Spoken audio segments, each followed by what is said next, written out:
Hello,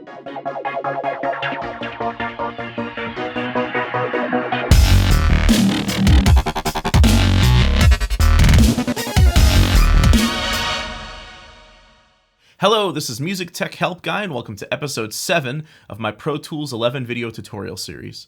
In this episode, we're going to continue working with our edit tools, and we're specifically going to cover the 3 different forms of the grabber tool. The grabber tool has 3 secondary modes: the time, separation, and object grabber tools. The grabber tools, for the longest time when I first started using Pro Tools for years ago, I only ever really used the time function, but the separation and object functions are quite useful, but they're not exactly self-explanatory. So I'm just going to go over those today. So using the standard time grabber tool, we already said that you can grab clips, move them around. If you're in grid mode like me, they're going to snap to the grid. We said that you can press Command D to duplicate clips. You can also hold Option to duplicate clips.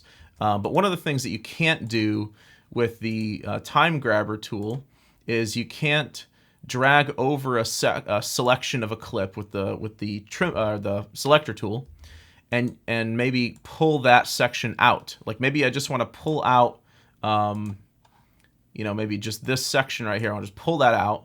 You can't do that with the time grabber tool. You can do that, however, with the separation grabber tool. So using it in conjunction with the selector tool, or just using the smart tool, you can select an area, grab it with the grabber tool, and pull it out of the main clip. So maybe I wanted to reorder these middle 2 bars here. Maybe I want to pull this one over here and put this one back in here. It creates the separation for you as you grab the clip and pull it out of the main clip. So that's pretty cool. Another thing that you can't do with the main time grabber tool is if you click on a clip, hold Shift, and maybe click on, maybe skip the second clip, but click on the third clip, you can't skip the second clip. When you hold Shift, it's going to select everything in a series.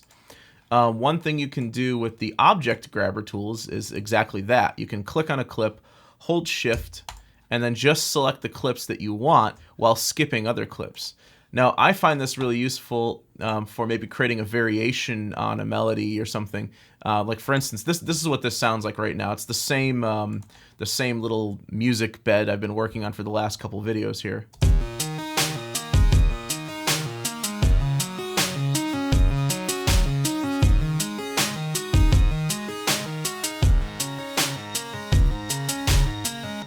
So maybe we wanted to shuffle up this vacuum lead here a bit just to make it a little more interesting.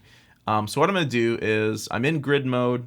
My grid's set to a quarter note right now, and I'm going to use the selector tool to click on each quarter note on the grid, and then I'm going to hit B to separate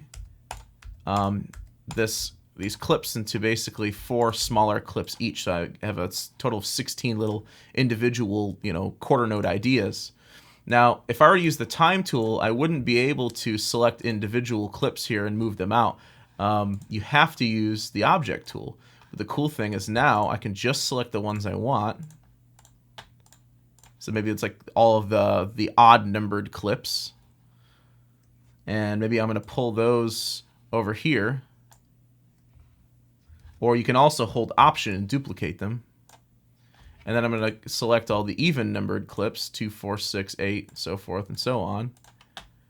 And I'm going to hold Option to duplicate them, but I'm going to put them in the odd numbers spot. So instead of, before it was 1, 2, 3, 4, now it's 2, 1, 4, 3. So I've reordered these clips to create a variation very quickly.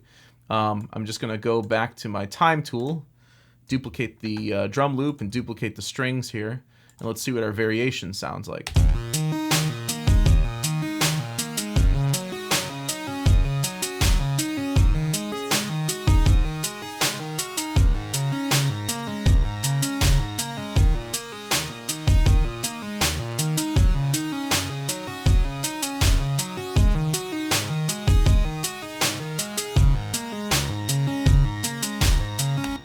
And if it makes you feel better just because it, maybe it looks better, you can go back and drag over all these clips, use your Shift-Option-3 command to consolidate these back into full clips.